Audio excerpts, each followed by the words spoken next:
So guys, araw na ito magigisa tayo ng ating winter melon. Ayan natin, ano ko muna yung dried string. Tsaka ko rin nagay yung bawang. Ayan, isa-gisa.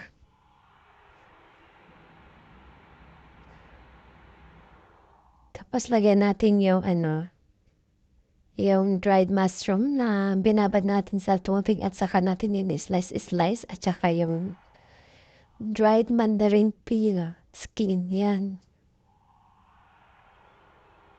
At yung ating winter melon na ginayat-gayat natin siya.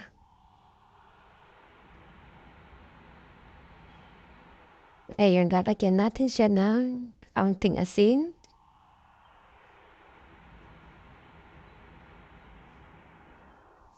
Tapos lagyan natin siya ng tubig.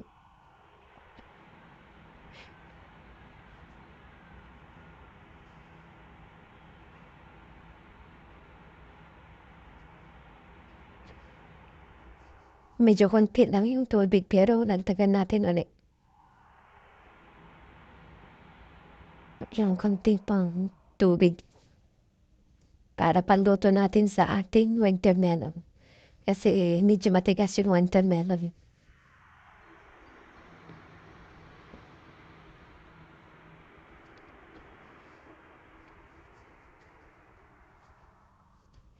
At yan, tignan natin kung luto ng ating winter melon.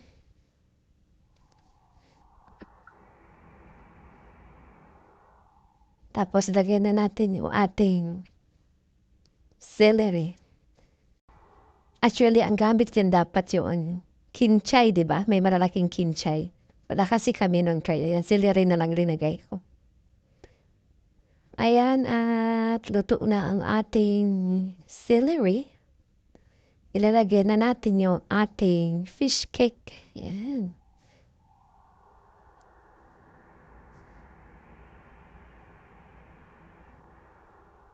Yan ang ating finished product sa ating winter melon.